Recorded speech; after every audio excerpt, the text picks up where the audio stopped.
Hello everyone, good morning, welcome back to परचम।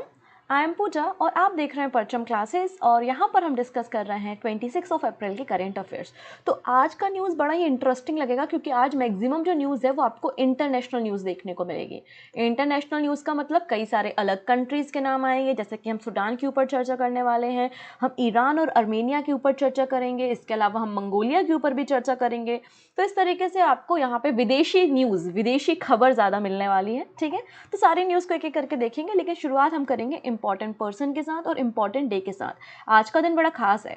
26 अप्रैल को हम कौन सा दिन सेलिब्रेट कर रहे हैं? तो 26 अप्रैल को हम वर्ल्ड इंटेलेक्चुअल प्रॉपर्टी डे मनाते हैं। जो आपका WIPO है ना, वर्ल्ड इंटेलेक्चुअल प्रॉपर्टी ऑर्गेनाइजेशन, उसके द्वारा इस दिन की शुरुआत की गई थी और पहली बार वर्ल्ड इंटेलेक्चुअल प्रॉपर्टी डे को हमने 2000 में सेलिब्रेट किया था। तो हर साल 26 अप्रैल को हम वर्ल्ड इंटेलेक्चुअल प्रॉपर्टी डे मनाते हैं। और इस साल जो थीम है वो क्या है? Women's and IP accelerating innovation and creativity, ये इस साल की थीम है। तो आज का इंपॉर्टेंट डे आपको याद रखना है, वर्ल्ड इंटेलेक्चुअल प्रॉपर्टी डे। अब बात करते कुछ इंपॉर्टेंट पर्सन के ऊपर।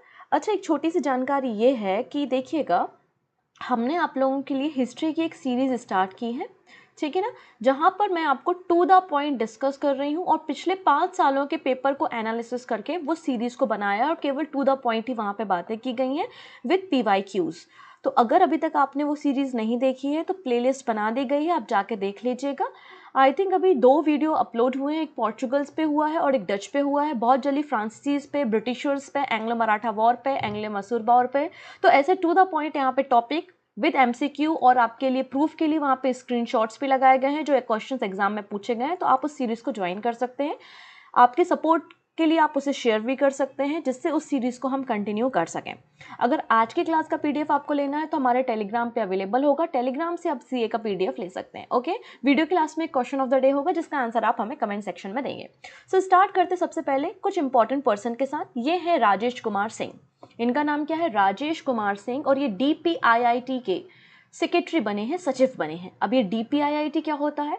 तो department for promotion of industry and internal trade, जो कि मिनिस्ट्री ऑफ कॉमर्स और इंडस्ट्री के अंदर काम करता है। Department for promotion and industry and internal trade के सेक्रेटरी मतलब आपका सचिव। सेक्रेटरी मतलब क्या होता है? आपका सचिव होता है। तो सेक्रेटरी बन गए हैं राजेश कुमार सिंह। राजेश कुमार सिंह जी DPIIT के सेक्रेटरी बनने से पहले एनिमल हस्बेंड्री एंड डेयरिंग में, जो है ministry of animal and husbandry में, सेक्रेटरी के रूप में काम कर रहे थे। इसके अलावा एक और अपॉइंटमेंट हुई है, वो भी हम देखते हैं। यहाँ पर राजेश कुमार सिंह ने रिप्लेस कैसे किया? राजेश कुमार सिंह ने रिप्लेस किया अनुराग जैन को, who was appointed secretary in the Ministry of Road Transport and Highway। तो अनुराग जैन जो है वो ministry of road transport and highway में सचिव बन गए हैं। राजेश कुमार सिंह जो है वो ministry of commerce and industry के अंदर department for promotion of industry and internal trade में सेक्रेटरी सचिव बन गए। चलिए, अब यहाँ पे देखिएगा 24 अप्रैल को क्या था? 24 अप्रैल को बिल्कुल नेशनल पंचायती राज दिवस तो था ही, 24 अप्रैल को सचिन तेंदुलकर जी का बर्थडे भी था और ये इनका 50वें नंबर का बर्थडे था। ठीक है, तो इनके बर्थडे को सेलिब्रेशन करने के लिए यहाँ पर जो शारजाह स्टेडियम है, शारजाह स्टेडियम आपको UAE में देखने को मिलेगा। इसमें एक स्टैंड बनाया गया है सचिन तेंदुलकर के नाम पे। The best stand at the Sharjah cricket stadium has been renamed after the Indian former cricketer Sachin Tendulkar in the special ceremony in the UAE। ठीक है, UAE में स्पेशल सेरेमनी रखी गई थी इनके 50वें बर्थडे को सेलिब्रेट करने के लिए। और शारजाह जो स्टेडियम है वहाँ पर एक स्टैंड का नाम जो है वो सचिन तेंदुलकर जी के नाम पे रखा गया है। शारजाह क्रिकेट स्टेडियम जो है उसका नाम Guinness world book of record में भी शामिल है, क्योंकि सबसे अधिक वनडे इंटरनेशनल जो ODI मैचेस होते हैं, वो सबसे अधिक ODI मैचेस लगभग 244 जो है वो शारजाह स्टेडियम में खेले गए हैं। ठीक है, शारजाह स्टेडियम के जो CEO हैं वो है खलाफ बुख्तेर। इसके अलावा जो सिडनी क्रिकेट ग्राउंड है, सिडनी क्रिकेट ग्राउंड आपको ऑस्ट्रेलिया में देखने को मिलेगा। कहाँ पर मिलेगा? ये आपको ऑस्ट्रेलिया में देखने को मिलेगा। और यहाँ पर भी सचिन तेंदुलकर जी के नाम पर एक गेट का नाम रखा गया है। आइए हम वो न्यूज़ को भी यहाँ पे देख लेते हैं। देखिएगा, इस गेट का नाम यहाँ पे सचिन तेंदुलकर और ब्रेन लारा के नाम पे रखा गया है। Brian Lara and Sachin Tendulkar gate. ठीक है, यहाँ पे ब्रेन लारा का 30 ईयर्स ऑफ एनिवर्सरी सेलिब्रेट हो रही है और सचिन तेंदुलकर जी की 50 ईयर्स ऑफ एनिवर्सरी सेलिब्रेट हो रही है। और इसलिए यहाँ पे ब्रेन लारा और सचिन तेंदुलकर जी के नाम पे गेट का नाम यहाँ पे रखा गया है सिडनी क्रिकेट ग्राउंड में। The iconic Sydney cricket ground unveil a gate name after which player. तो प्रतिष्ठित सिडनी क्रिकेट ग्राउंड ने किस खिलाड़ी के नाम पे एक गेट का अनावरण किया है? तो आंसर हो जाएगा सचिन तेंदुलकर। सचिन तेंदुलकर के अलावा ब्रेन लारा के नाम पे भी, यहाँ पे ब्रेन लारा और सचिन तेंदुलकर दोनों के नाम पे कंबाइन एक गेट यहाँ पे लॉन्च किया गया है, अनवील किया गया है सिडनी क्रिकेट ग्राउंड ऑस्ट्रेलिया में। ठीक है, तो ये दो बातें आपको याद रखनी है। चलो, अब इनको आपने कई बार डिबेट करते हुए आपकी अदालत में, है ना, कई बार इनका नाम सुना होगा, इनकी फ़ोटो देखी होगी, क्योंकि बहुत ही शानदार जर्नलिस्ट थे ये, जिनका नाम है तारिक फ़तेह। फ़तेह इनका निधन हो गया कैंसर के कारण, 73 ईयर्स के थे। तो पाकिस्तानी कैनेडियन जर्नलिस्ट तारिक फ़तेह पास्ड अवे रिसेंटली। बेसिकली ये इमिग्रेट होके आए थे कनाडा से पाकिस्तान में 1987 में। तो एक जर्नलिस्ट थे, पॉलिटिकल एक्टिविस्ट थे और टेलीविज़न के होस्ट भी रहे हैं। इनका निधन हो गया है, तारिक फ़तेह। इन्होंने कई सारी बुक्स भी लिखी हैं, जैसे कुछ फेमस अगर इनकी बुक्स के ऊपर हम चर्चा करेंगे तो chasing a mirage, the tragic illusion of Islamic state, ये इनकी बुक है। The Jew is not my enemy, the Jew is not my enemy, important book है, वो भी तारिक फ़तेह की बुक है। इसके अलावा इन्हें कई सारे अवार्ड पहले भी मिल चुके हैं, जैसे कि डोनर प्राइज़ है, स्टेन वाइन कैनेडियन बुक अवार्ड है। इस तरह की कुछ प्राइज़ जो है वो तारिक फ़तेह को दिए जा चुके हैं। तो तारिक फ़तेह का नाम आपको याद रखना है, इनका रिसेंटली निधन हो गया है कैंसर के कारण। ओके, नेक्स्ट पर्सन है Mohammed Shahabuddin, takes oath as a 22nd president of Bangladesh. तो बांग्लादेश के 22वें नंबर के राष्ट्रपति के रूप में शपथ लेने का काम किसने किया है? मोहम्मद शहाबुद्दीन ने किया है, जो कि फॉर्मर फ्रीडम फाइटर भी रहे हैं। और इन्होंने 22वें नंबर के प्रेसिडेंट के रूप में बांग्लादेश में शपथ ली है। और इनको शपथ दिलाने का काम जो पार्लियामेंट के स्पीकर हैं डॉक्टर शिरीन शारमिन चौधरी के द्वारा यहाँ पे इनको शपथ ग्रहण दिलाई गई in the presence of prime minister Sheikh Hasina. ठीक है, तो ये 22वें नंबर के प्रेसिडेंट बन गए हैं बांग्लादेश के। तो ये कुछ पर्सन्स थे जिनके बारे में बताना था। आइए अब हम आगे बात करते हैं। ऑपरेशन कावेरी क्या है? आप लोग ने ऑपरेशन गंगा के बारे में सुना होगा, वैसे ही ऑपरेशन कावेरी भी है। आप लोग ने अभी पिछले कुछ दिनों में सूडान में जो कॉन्फ्लिक्ट्स चल रहे हैं, जो वहाँ की आर्मी है और जो वहाँ का ग्रुप है, संगठन है, उनके बीच में जो कॉन्फ्लिक्ट चल रहा है, तो काफ़ी हिंसा वहाँ पे देखने को मिल रही है। और लगभग 3000 भारतीय, लगभग 3000 इंडियंस जो हैं वो सूडान में फंसे हुए हैं। तो इन 3000 इंडियंस को सूडान से वापस लाने के लिए, सूडान से बाहर निकालने के लिए ऑपरेशन कावेरी रन किया जा रहा है बाय द इंडियन गवर्नमेंट। ठीक है, तो सूडान में फंसे हुए नागरिकों को वापस निकालने के लिए भारत ने ऑपरेशन कावेरी की शुरुआत की है। आप सूडान देखेंगे तो सूडान अफ्रीकन कॉन्टिनेंट में एक कंट्री मिलेगी, सूडान, और सूडान की कैपिटल आपको खार्तूम देखने को मिलेगी। तो लगभग 3000 यहाँ पे इंडियंस फंसे हुए हैं, उनको बचाने के लिए यहाँ पे रेस्क्यू ऑपरेशन सूडान रन किया जा रहा है, ऑपरेशन कावेरी रन किया जा रहा है। और कावेरी एक रिवर का नाम है, हम सभी को पता है, जो कि कर्नाटक और तमिलनाडु के रीजन में बहने वाली, मतलब साउथ इंडिया में बहने वाली एक नदी है। रेस्क्यू ऑपरेशन करने के लिए भारत ने 2 C-130 एयरक्राफ्ट को भेजा है और एक हमारी नेवी शिप INS सुमेधा को भेजा है। तो क्वेश्चन पूछेगा कि ऑपरेशन कावेरी क्यों चलाया जा रहा है? तो सूडान में फंसे हुए भारतीयों के रेस्क्यू के लिए ऑपरेशन कावेरी रन हो रहा है। ऑपरेशन कावेरी रन करने के लिए हमने कौन सा नेवल शिप भेजा है? तो INS सुमेधा को हमने वहां पे भेजा है एवोकेट करने के लिए, रेस्क्यू ऑपरेशन करने के लिए भारतीयों का। ठीक है, और ऑपरेशन गंगा जो है वो हमने यूक्रेन में फंसे हुए भारतीयों को बाहर निकालने के लिए रन किया था। तो ऑपरेशन गंगा और ऑपरेशन कावेरी, ये दो एक इंपॉर्टेंट ऑपरेशन है जो आपको याद रखने हैं। अब जो हम ऑपरेशन कावेरी रन कर रहा है, तो सूडान में एक बहुत बड़ा ट्राइबल कम्युनिटी है भारत का, वो भी फंसा हुआ है। लगभग 180 पर्सन, लगभग 180 व्यक्ति जो हैं हमारे ट्राइबल ग्रुप के, ट्राइबल कम्युनिटी के, वो भी सूडान में फंसे हुए हैं। आइए उस ग्रुप के ऊपर भी चर्चा करते हैं। हक्की पिक्की ट्राइबल कम्युनिटी। हक्की पिक्की ट्राइबल कम्युनिटी चर्चा में क्यों है? क्योंकि इसके 180, इस ट्राइबल कम्युनिटी के 180 लगभग लोग जो हैं वो सूडान में फंसे हुए हैं। ठीक है, सूडान में जो हिंसा चल रही है उसमें ये लोग फंस गए हैं और इनको भी हमें बाहर निकालना है। ठीक है, more than 181 members of the Hakki Pikki tribal community from the Karnataka are stuck in the violence hit Sudan. तो कहाँ से बिलोंग करती है कम्युनिटी? ये कर्नाटका से बिलोंग करती है बेसिकली। और एक ट्राइबल कम्युनिटी है जिनका काम बर्ड्स जो होते हैं ना, उनकी हंटिंग करना है, कैचिंग करना है, और फॉरेस्ट एरिया में बेसिकली ये साउथ इंडिया के रहते हैं। इनका जो ओरिजिन बताया जाता है वो भी हम समझ लेते हैं। तो हक्की पिक्की जो ट्राइबल है, उनका बिलीव है कि वो गुजरात और राजस्थान से माइग्रेट होकर साउथ इंडिया में आए हैं, मतलब कर्नाटका के रीजन में वो राजस्थान और गुजरात से माइग्रेट होकर आए हैं और उसके बाद ये आंध्र प्रदेश और कर्नाटका के रीजन में जाके बस गए हैं। ठीक है ना। कर्नाटका के रीजन में इनको शेड्यूल्ड ट्राइब का स्टेटस प्राप्त है, तो हक्की पिक्की ट्राइबल कम्युनिटी जो है वो शेड्यूल्ड ट्राइब में है कर्नाटका में। और ये अपना एंसेस्टर जो है वो अपना जो मतलब वंशज, किसके वंशज से बिलोंग करते हैं, तो राणा प्रताप सिंह जी के एंसेस्टर इनका रिलेशन बताया जाता है। ये जो ट्राइबल ग्रुप है ये 4 क्लेन में डिवाइडेड है। ये ट्राइबल ग्रुप जो है हक्की पिक्की ट्राइबल कम्युनिटी, ये 4 क्लेन में डिवाइडेड है। वो 4 क्लेन कौन कौन से हैं, तो वो 4 क्लेन है यहाँ पे पनवार, कालीबाला, मेवाड़ा और गुजरातिया। ये 4 क्लेन में डिवाइडेड है और ये लोग हिंदू सोसाइटी से बिलोंग करते हैं। हिंदू कम्युनिटी के जो भी फेस्टिवल्स होते हैं वो भी ये लोग सेलिब्रेट करने का काम करते हैं। तो बेसिकली कर्नाटका के रीजन में आपको देखने को मिलेंगे। तो एक बहुत बड़ा ग्रुप वहाँ पे फंस गया है, बहुत सारे लोग कम्युनिटी के वहाँ पे फंस गए हैं। अब आप लोग सोच रहे होंगे वो वहाँ कहाँ पहुँच गए अफ्रीका में, तो अफ्रीका में वो कैसे पहुँचे वो भी मैं आपको बताती हूँ। तो ये लोग अफ्रीका ट्रेवल करते हुए गए थे क्योंकि अपने प्रोडक्ट को वहाँ पे बेचना चाहते थे, क्योंकि इनके जो आयुर्वेदिक प्रोडक्ट हैं अफ्रीका कॉन्टिनेंट में उनकी काफ़ी डिमांड है। तो इसलिए ये लोग अपने प्रोडक्ट्स को बेचने के लिए, सेल आउट करने के लिए वहाँ पे पहुँच गए थे और वहाँ पे जाके सूडान में फंस गए हैं। तो उनको भी यहाँ पे वापस निकालने की योजना बनाई जा रही है। ओके, चलिए अगली बात करते हैं Mongolia. Mongolia refinery to be build by India by 2025। तो मंगोलिया में भारत जो है वो रिफाइनरी तैयार कर रहा है, ऑयल रिफाइनरी तैयार कर रहा है और 2025 तक ये रिफाइनरी का पूरी हो जाएगी। और अभी तक मंगोलिया जो है वो पूरी तरीके से रशिया पे डिपेंड है। उसके बाद इसकी रशिया पे डिपेंडेंसी कम होगी और लगभग 70% मंगोलिया की जो पूर्ति है वो इस रिफाइनरी से हो जाएगी। तो 2025 तक भारत जो है वो मंगोलिया में इस रिफाइनरी को तैयार कर लेगा। अगर आप मंगोलिया देखेंगे तो गोबी डेजर्ट के बारे में आपने सुना होगा, गोबी मरुस्थल, वो भी आपको मंगोलिया में देखने को मिलेगा।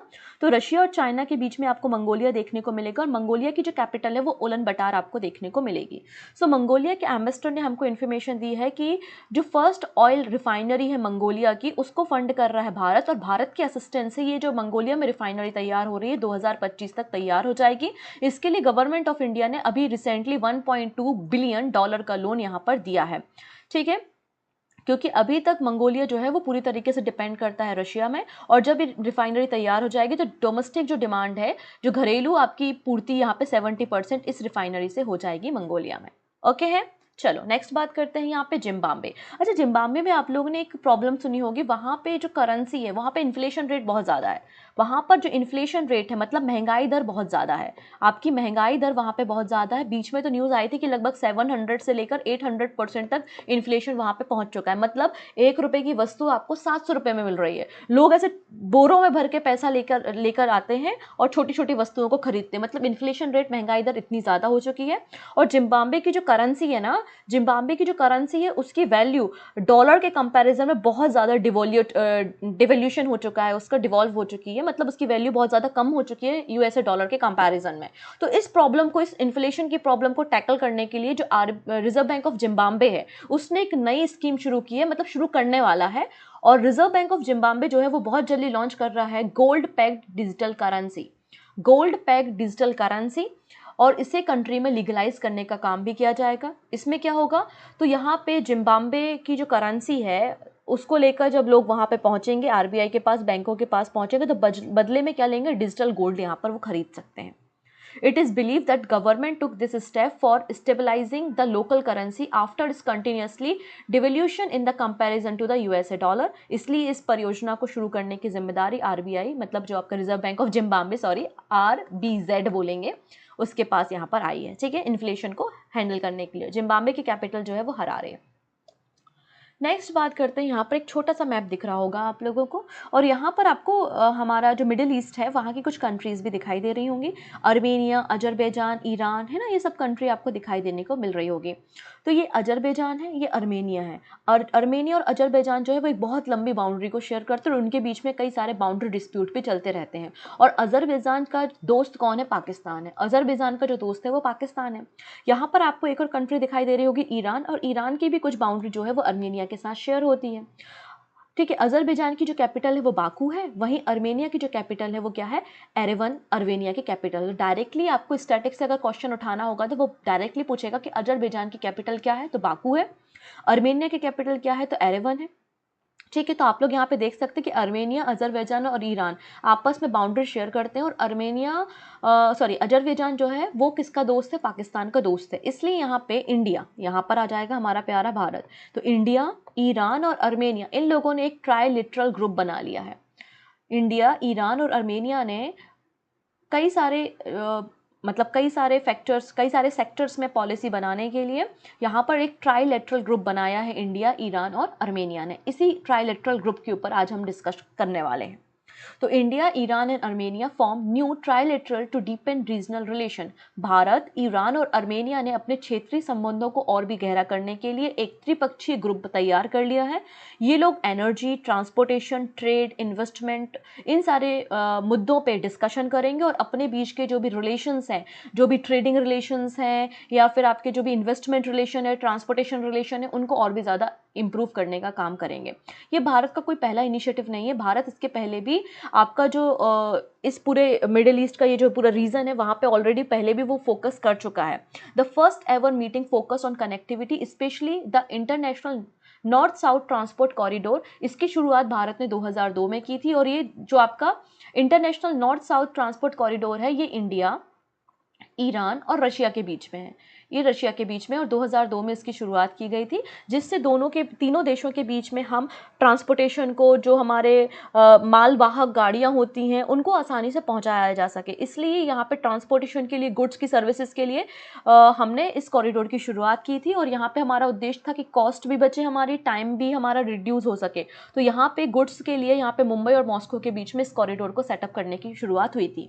इंडिया और ईरान के रिलेशन कई सारे पुराने भी हैं, कई हिस्टोरिकल टाई भी जो हमारे इंडिया और ईरान के साथ हुए हैं। आप लोग ने चाबहार पोर्ट के बारे में सुना होगा, तो चाबहार पोर्ट भी आपको ईरान में देखने को मिलेगा और भारत ही इसको फंड करके डेवलपमेंट करने का काम कर रहा है। ऐसा क्यों कर रहा है? क्योंकि अगर भारत को अफ्रीका और पर्शियन गल्फ से होते हुए ट्रेडिंग रूट तैयार करना है, अफगानिस्तान, सेंट्रल एशिया तक जाना है, तो उसके लिए आपको यहाँ पर सेंट्रल एशिया तक जाने के लिए चाबहार पोर्ट की रिक्वायरमेंट है। इसलिए ईरान में चाबहार पोर्ट को डेवलप करने का काम इंडिया कर रहा है। वहीं अगर मैं ईरान और अर्मेनिया के रिलेशन के बारे में बताऊं तो ईरान और अर्मेनिया भी बॉर्डर शेयर करते हैं और लास्ट ईयर ही एक कॉन्सुलेट अर्मेनिया के कपान में सेटअप किया था ईरान ने। तो दोनों कंट्रीज भी अपने रिलेशंस को और भी ज़्यादा बूस्टअप करने के लिए कई सारे टाई अप कर रहे हैं। नेक्स्ट बात करते हैं सिप्री की रिपोर्ट के बारे में। तो सिप्री ने recently world military expenditure 2022 report release की है। मतलब कौन सा देश अपनी मिलिट्री में सबसे अधिक मात्रा में खर्चा करता है। तो वर्ल्ड मिलिट्री एक्सपेंडिचर 2022 की रिपोर्ट सिप्री ने जारी की है। सिप्री मतलब Stockholm international peace research institute है, उसके द्वारा इस रिपोर्ट को जारी किया गया है। इस रिपोर्ट में इन्होंने बताया है कि 2022 में लगभग 3.7% यहाँ पर मिलिट्री एक्सपेंडिचर पूरे वर्ल्ड में इंक्रीज हुआ है। मतलब अब ज़्यादा कंट्रीज़ जो हैं वो अपने सैनिक में, अपनी आर्मी में, अपनी ट्रूप्स को स्ट्रॉन्ग करने में ज़्यादा खर्चा कर रही हैं। तो ये खर्चा 3.7% इंक्रीज़ हुआ है। मतलब पूरे वर्ल्ड ने 2022 में आप देखेंगे तो लगभग $2240 बिलियन अपनी मिलिट्री में एक्सपेंड किया है। तो सबसे ज़्यादा एक्सपेंडिचर जो है वो यूएसए ने किया है। यूएसए के बाद चाइना और चाइना के बाद रशिया है। यूएसए, चाइना और रशिया ये तीनों मिलकर लगभग 56% टोटल वर्ल्ड का एक्सपेंडिचर करते हैं, खर्चा करते हैं अपनी मिलिट्री पे। और यूएस जो है वो सबसे ज़्यादा खर्चा करता है अपनी मिलिट्री में। भारत की पोजीशन जो है वो चौथे नंबर पे है। भारत ने 2022 में अपनी मिलिट्री में $81.4 बिलियन इन्वेस्ट किया है, जो कि भारत का चौथे नंबर का हाईएस्ट है। ठीक है, इस बात को भी याद रखना है। तो रिसेंटली सिप्री ने इस रिपोर्ट को पब्लिश किया है। नेक्स्ट है इंडिया की पहली वाटर मेट्रो इन कोच्चि। तो देखिएगा, हम अंडर वाटर मेट्रो के बारे में बात नहीं कर रहे। अंडर वाटर मेट्रो हमने आपको कोलकाता में डिस्कस की थी। यहाँ पे मैं वाटर मेट्रो के बारे में चर्चा कर रही हूँ। जो हमारे समुद्र में, हमारी नदियों में कई सारे आइलैंड्स होते हैं ना, तो ऐसे ही 10 आइलैंड्स के बीच में कनेक्टिविटी बढ़ाने के लिए आप इस बोट की मदद से, इस हाइब्रिड बोट की मदद से इन 10 आइलैंड्स के बीच में कनेक्टिविटी बढ़ा सकते हैं। 10 आइलैंड्स पे आप कहीं भी ट्रेवल कर सकते हैं। तो मैं इस वाटर मेट्रो के ऊपर चर्चा कर रही हूँ। तो इंडिया की पहली वाटर मेट्रो लॉन्च की जा रही कहाँ पर? कोच्चि में, केरला में। India first water metro will be launch in the Kerala Kochi district. तो पीएम नरेंद्र मोदी जी के द्वारा इनॉग्रेट किया जा रहा है इंडिया की पहली वाटर मेट्रो कोच्चि में, जो कि 10 आइलैंड जो कोच्चि में है वो आपस में कनेक्ट करेंगे और इसको कनेक्ट करने के लिए battery operated electric hybrid boat run होगी। ये जो battery operated electric hybrid boat है उसको एक जर्मन कंपनी तैयार कर रही है जर्मन कंपनी, और गवर्नमेंट ऑफ केरला इसे फंड कर रही है, और इस इलेक्ट्रिक बोट को तैयार किया जा रहा है जो कि 10 आइलैंड्स को यहाँ पे कनेक्ट करेगा। और इस बोट को कंस्ट्रक्ट कौन कर रहा है, डेवलप कौन कर रहा है, तो डेवलपमेंट इसका कोचिन शिपयार्ड लिमिटेड में हो रहा है। याद करना, तो डेवलपमेंट कौन कर रहा है, तो कोचिन शिपयार्ड लिमिटेड कर रहा है, लेकिन इसको डेवलप करने के लिए पैसा कौन दे रहा है, तो गवर्नमेंट ऑफ इंडिया और जर्मन कंपनी KWF की मदद से इसे फंड मिल रहा है।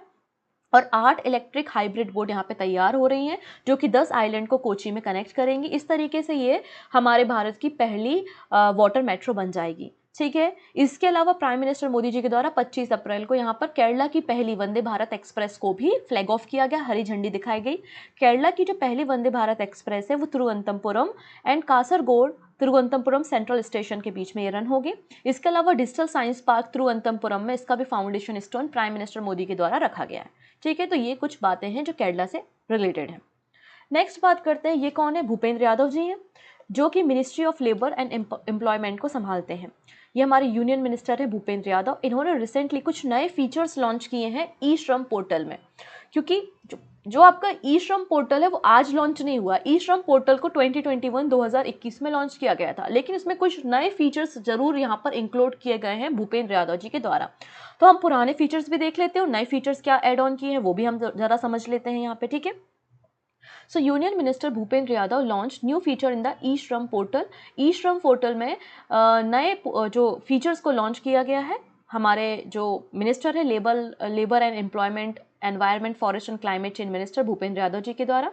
अब क्या बातें करता है ये ई श्रम पोर्टल, तो ई श्रम पोर्टल में जो आपका अनऑर्गेनाइज सेक्टर होता है ना, अनऑर्गेनाइज सेक्टर में जो भी वर्कर्स काम करते हैं उन सारे लोगों की यहाँ पे डिटेल होती है, उन सारे वर्कर्स की यहाँ पे डिटेल होती है अनऑर्गेनाइज सेक्टर में काम करने वाले, जिससे उनको एम्प्लॉयमेंट अपॉर्चुनिटी मिल सके, उनकी स्केलिंग की जा सके, उनको अप्रेंटिस दी जा सके, उनकी पेंशन स्कीम कैसे होगी और उनकी ट्रेनिंग कैसे होगी। तो ये सारी चीज़ें यहाँ पे जो रजिस्टर वर्कर्स होते हैं उनको यहाँ पर प्रोवाइड की जाती हैं।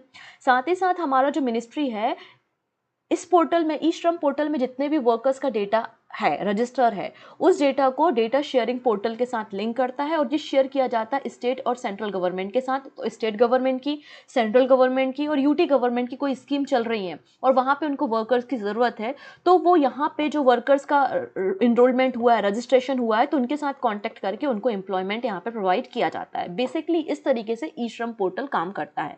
अब नया फीचर इसमें ये एड ऑन किया गया है कि जो माइग्रेटेड वर्कर्स होते हैं, कई बार एक राज्य से दूसरे राज्य काम की तलाश में वर्कर्स चले जाते हैं, उनकी फैमिली चली जाती है, उनके बच्चे चले जाते हैं, तो जो माइग्रेंट वर्कर है उनका डेटा, उनके बच्चों का डेटा, उनकी फैमिली का डेटा भी अब इस पोर्टल में रजिस्टर किया जाएगा, जिससे उनके बच्चों की एजुकेशन में, उनकी हेल्थ फैसिलिटी पे भी फोकस किया जा सके। ठीक है, तो ये नया फीचर्स यहाँ पर एड ऑन किया है माइग्रेंट वर्कर के लिए, उनकी फैमिली को बेनिफिट देने के लिए। ठीक है, इसके अलावा यहाँ पर जो आपका डेटा है कंस्ट्रक्शन वर्कर्स का ई श्रम पोर्टल में, उनको बिल्डिंग और other construction worker welfare board के साथ, जो कि आपकी बड़ी बड़ी बिल्डिंग्स का काम होता है ना, तो construction worker and welfare board के साथ भी आपका वो डेटा शेयर किया जाएगा, जिससे आपको कंस्ट्रक्शन में भी एम्प्लॉयमेंट मिल सके। ई श्रम पोर्टल जो है वो ministry of labour and employment के द्वारा इसे डेवलप किया गया था अनऑर्गेनाइज वर्कर के डेटाबेस को तैयार करने के लिए, उनके रजिस्ट्रेशन के लिए, उनको एम्प्लॉयमेंट और ट्रेनिंग प्रोवाइड करने के लिए 2021 में। इसके जरिए डायरेक्ट बेनिफिट ट्रांसफर के जरिए भी जो श्रमिक होते हैं उनको यूनिक आईडी नंबर दिया जाता है और उनके जरिए पैसे भी उनको भेजे जाते हैं। ठीक है, चलिए, ये है लॉर्ड हनुमान का स्टैच्यू, भगवान हनुमान का ये स्टैच्यू है जो कि चोरी हो गया था और वापस से इसको टेक ओवर कर लिया है भारत के द्वारा और तमिलनाडु गवर्नमेंट को दिया गया है।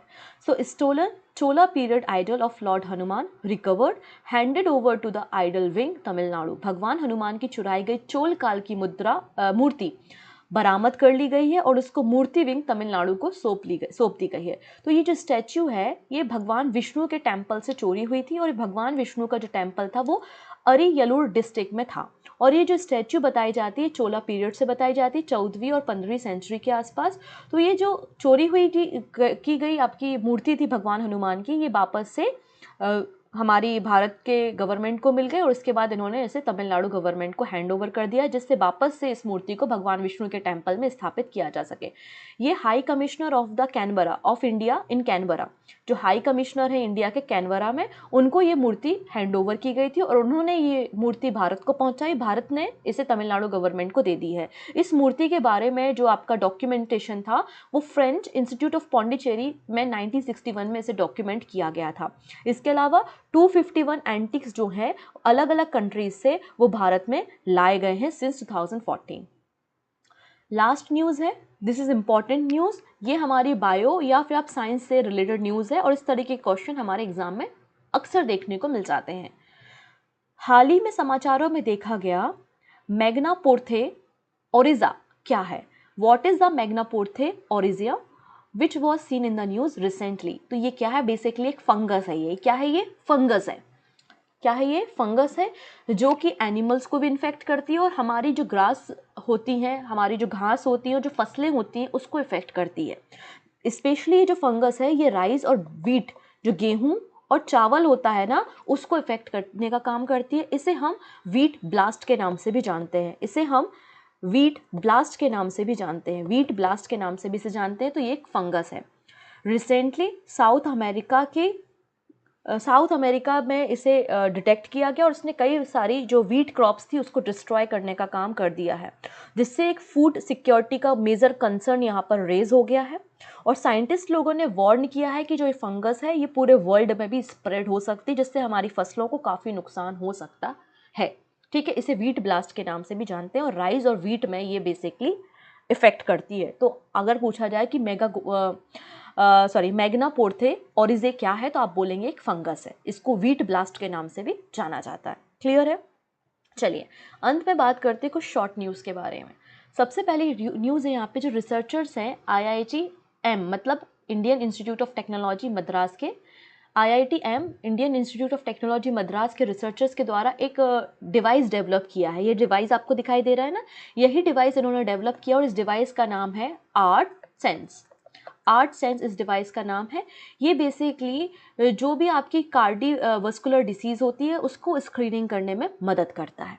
ठीक है, अगले पर्सन है कार्लोस अल्कराज। इन्होंने सेकेंड टाइम लगातार बार्सिलोना टाइटल अपने नाम कर लिया। तो बार्सिलोना टाइटल जो है वो कार्लोस अल्कराज ने अपने नाम किया है। अब गवर्नमेंट ऑफ इंडिया जो है वो G20 प्रेसिडेंसी को होस्ट कर रही है, इसलिए वो G20 पार्क बिल्ड कर रही है। और ये G20 पार्क कहाँ पे तैयार किया जा रहा है? न्यू दिल्ली में तैयार किया जा रहा है। ठीक है, नई दिल्ली में G20 पार्क बनाया जा रहा है। अगले पर्सन है शांतनु रॉय।